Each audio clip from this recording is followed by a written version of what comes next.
JTB 전조방송이 실시한 총선 여론조사 결과를 집중 보도합니다. 정읍 고창에서는 3선에 도전하는 유성엽 후보가 큰 차이로 선두입니다. 남원 임실 순창과 김제 부안, 완주 진안 무주 장수 선거구에서는 오차 범위 내 접전을 펼치고 있는 것으로 조사됐습니다. 이번 총선은 더불어민주당과 국민의당이 양강체제를 보이면서 가장 치열한 선거가 예상됩니다. 신학기가 시작되면서 독감 환자가 크게 늘어 학교마다 비상이 걸렸습니다. 여러분 안녕하십니까? JTB 8시 뉴스입니다. JTB 전주방송과 전주 MBC, 전북 도민일보가 공동으로 실시한 총선 여론조사 결과를 집중 보도합니다. 먼저 30년 만에 한 선거구가 된 정읍 고창입니다.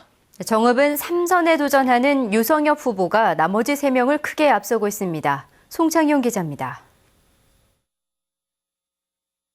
정읍 고창은 국민의당 유성엽 후보가 38.9%로 오차 범위를 벗어나 2위 그룹을 크게 앞서고 있습니다. 무소속 이강수 19.7, 더불어민주당 하정열 16.0으로 오차 범위 내에서 2위 경쟁을 펼칩니다. 무소속 김만균 후보는 3.8, 모름 또는 무응답 21.6%입니다. 당선 가능성은 유성엽 40.8, 이강수 11.2, 하정열 11.1, 김만균 1.0%입니다. 지역별 지지도는 후보별로 큰 차이를 보여 눈길을 끕니다. 정읍 출신의 유성엽 후보는 정읍에서 절반이 넘는 50.1%를 얻었습니다. 반면 고창은 고창 출신의 이강수 후보가 39.6%로 가장 높았고 유성엽 후보 17.4%였습니다. 연령별로 보면 유성엽 후보는 40대 이상에서 각각 40%를 넘었습니다. 이강수 후보는 50대에서 25.3%, 하정열 후보는 30대에서 21.6%로 비교적 높았습니다. 정당 지지율은 후보 지지도와 조금 달랐습니다. 정읍 고창 응답자들의 지지 정당은 더민주가 30.6, 국민의당 26.8, 새누리당 6.9, 정의당 3.1, 기타 정당 1.8%입니다. 정읍 고창은 더민주를 탈당한 유성엽 의원이 국민의당으로 3선에 도전하고 있는데 다른 후보를 크게 앞서는 판세입니다. 고창 군수를 지낸 무소속 이강수 후보와 한국안보통일연구원장 하정열 후보는 2위 다툼을 벌이고 있는데 남은 2주 동안 유성엽 후보를 상대로 역전극을 펼칠 수 있을지 주목됩니다. JTB 뉴스 송창용입니다. 이번엔 8명의 후보가 출사표를 던진 남원 임실 순창입니다.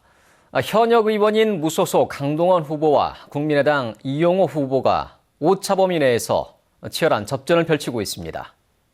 권대성 기자가 보도합니다. 남원 임실 순창은 무소속 강동원 후보 24.9, 국민의당 이용호 후보 21.4%로 오차 범위 내 접전입니다. 더불어민주당 박희승 후보 15.7, 새누리당 김영호 후보 8.6%입니다. 민주당 임종천 0.8, 민중연합당 오은미 1.6, 무소속 오철기 0.8, 무소속 방경채 1.1%입니다. 당선 가능성은 오차 범위 내이긴 하지만 후보 지지도와 순서가 달라 남원 임실 순창의 경쟁이 얼마나 치열한지 짐작할 수 있습니다. 국민의당 이용호 19.1, 더불어민주당 박희승 18.0, 무소속 강동원 17.9, 새누리당 김용호 3.4%로 나타났습니다. 지역별 지지도도 큰 차이를 보입니다.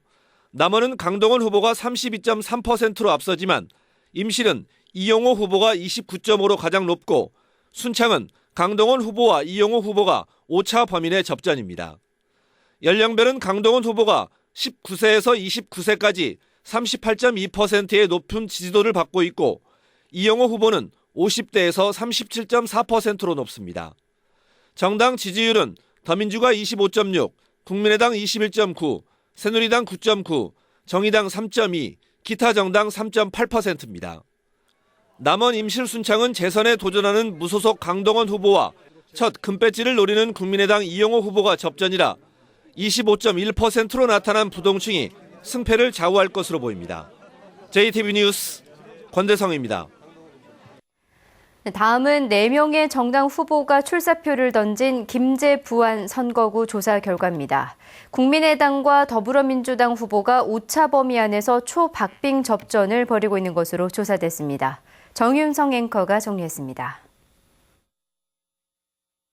국민의당 김종애 후보 35.7%, 더불어민주당 김춘진 후보 34.6%, 정의당 강상구 후보 6%, 새누리당 김효성 후보 4.3%입니다. 김종애 후보와 김춘진 후보가 1.1%포인트 차이로 오차범위 안에서 박빙의 경쟁을 벌이고 있습니다. 당선 가능성에선 김춘진 후보가 33.6%로 26.1%를 얻은 김종애 후보를 7.5%포인트 앞섰지만 역시 오차 범위 안에 있습니다. 지역별로는 김춘진 후보가 부안에서 53.7%, 김종애 후보는 김제에서 45.6%로 두 후보 모두 출신지에서 오차 범위를 벗어나는 격차로 강세를 보였습니다. 연령별로는 김종애 후보가 50대, 김춘진 후보는 20대와 60세 이상에서 지지도가 상대적으로 높게 나왔습니다. 정당 지지도는 국민의당이 31.8%, 더불어민주당 29.2%, 새누리당이 8.6%, 정의당이 6.4%였습니다. 김제 부안 선거구에서는 국민의당과 더불어민주당 후보가 양강 구도를 형성하며 치열한 접전을 벌이고 있습니다. 지역 간 표심이 뚜렷하게 차이를 드러내고 있고 김제 출신의 현역 국회의원이 공천에서 탈락한 점 등이 선거 결과의 주요 변수가 될 것으로 보입니다. 또 무응답층이 19.4%나 돼 부동층의 향배가 당락에 큰 영향을 줄 것으로 예상됩니다. JTB 뉴스 정유정입니다. 현역 의원이 공천에서 탈락한 완주 진안 무주장수 선거구에선 국민의당 임정혁 후보가 더불어민주당 안호영 후보를 4.9%포인트 앞선 선두로 나타났습니다. 정원익 기자가 보도합니다. 국민의당 임정혁 후보 41.2%, 더불어민주당 안호영 후보 36.3%, 새누리당 신재봉 후보 5.6%, 무소속 민경선 후보 2%입니다. 임정혁 후보와 안호영 후보의 격차는 4.9%지만 오차범위 아닙니다. 당선 가능성은 국민의당 임정혁 후보 34.5%, 더불어민주당 안호영 후보 30.2%입니다. 지역별로는 임정혁 후보는 완주군, 안호영 후보는 진안 무주 장수에서 각각 오차범위를 벗어나는 강세를 보였습니다. 연령별로는 임정혁 후보가 60세 이상, 안호영 후보가 20대에서 상대적으로 높은 지지도를 기록했습니다. 두 후보 모두 50대에서는 40%가 넘는 지지율을 얻었습니다.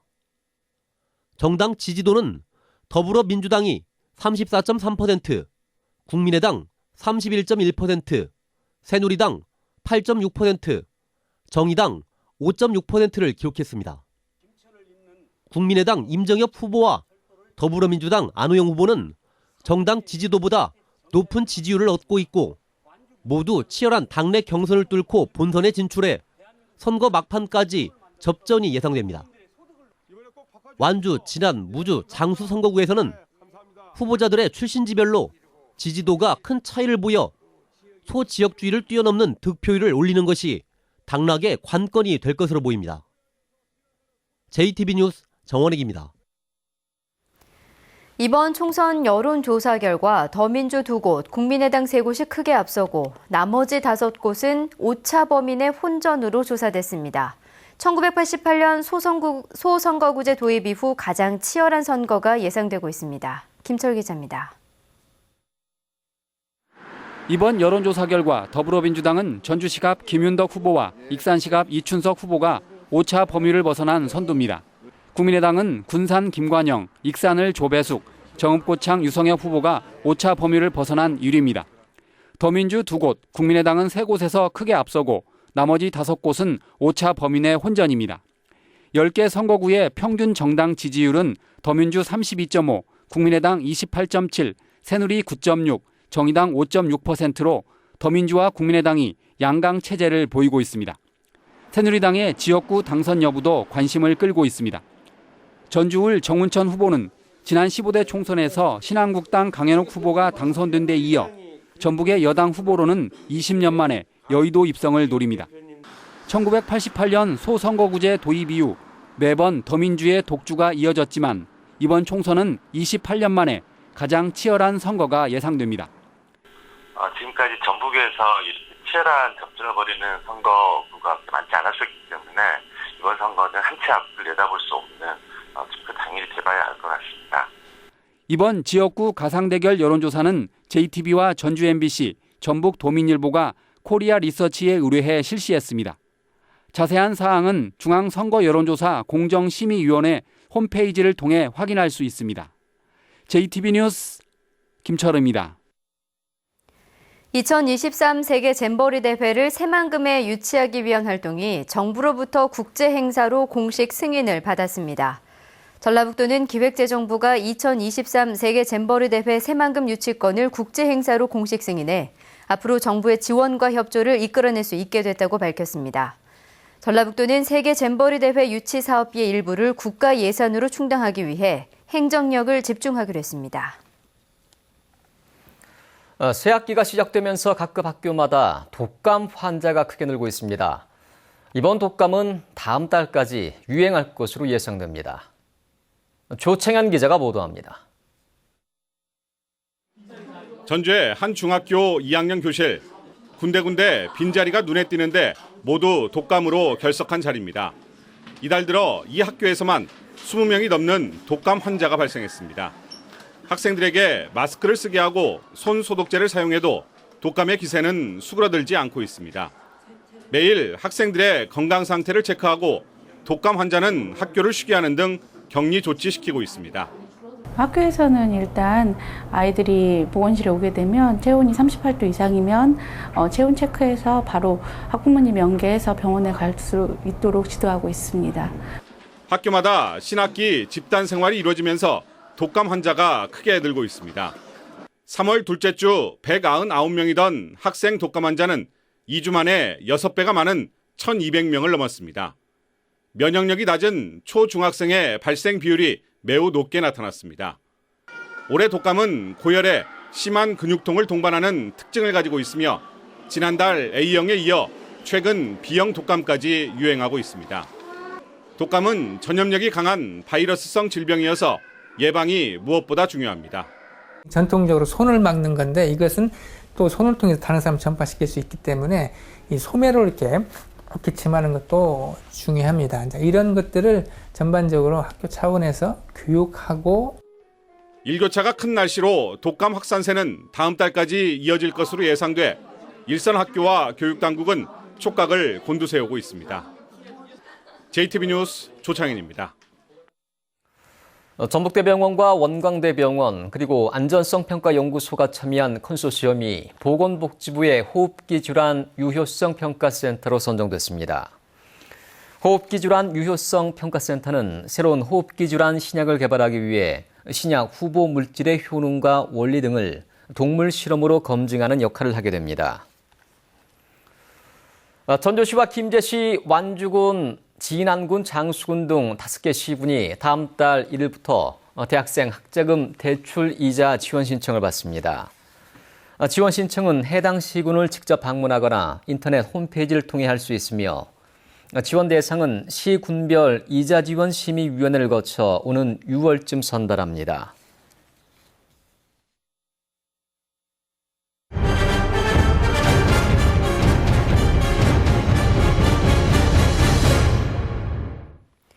익산 도심에 있지만 아직도 지하수를 쓰고 있는 주민들이 있습니다. 상수도관이 지나가야 할 도로가 사유지라서 주민들만 고통을 겪고 있습니다.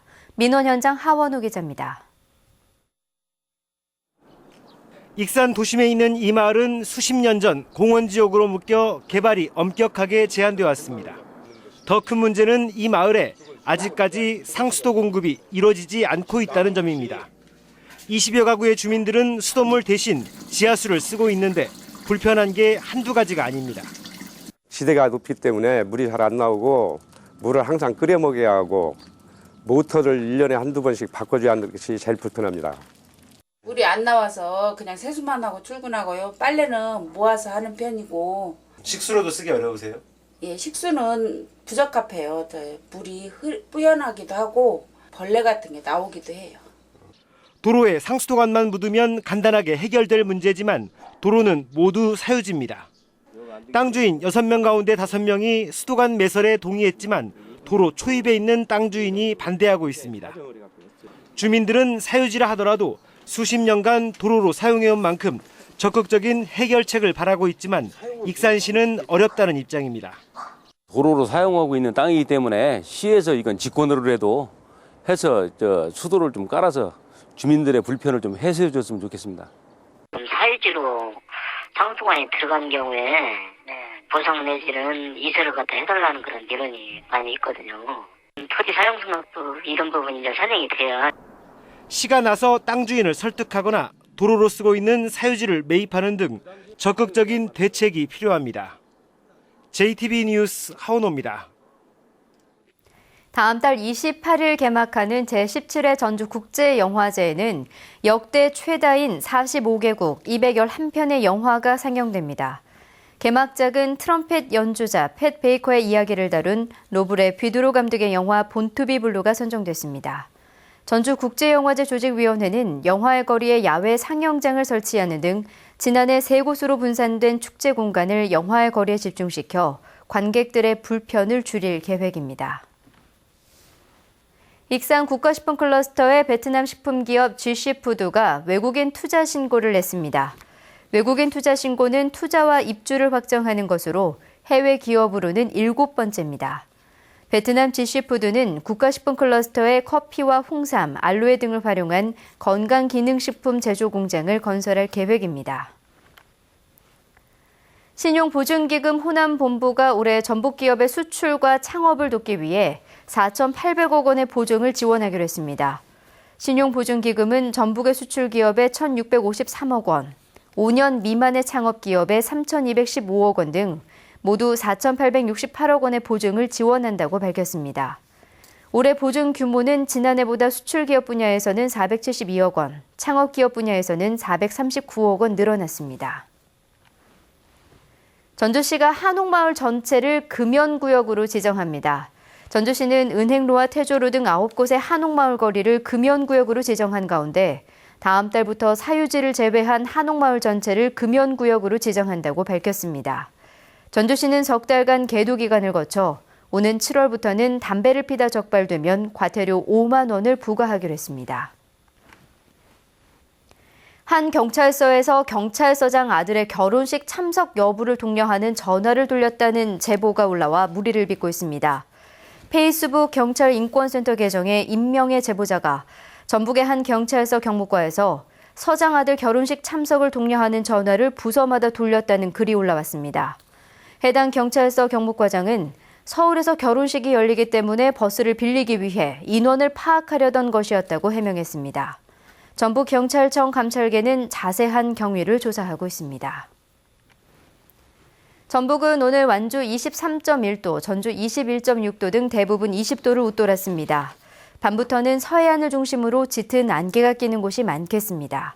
내일은 가끔 구름이 많겠습니다. 아침 최저 기온은 3도에서 6도, 낮 최고 기온은 20도에서 23도로 오늘보다 높겠습니다. 금요일인 모레도 맑은 날씨 속에 낮 기온이 24도까지 오르겠습니다. 해상에는 짙은 안개가 끼고 바다의 물결은 0.5에서 1m로 일겠습니다. 전주기상지청은 당분간 대체로 맑고 건조한 날씨가 이어진 뒤 이번 일요일쯤 비 소식이 있을 것으로 내다봤습니다.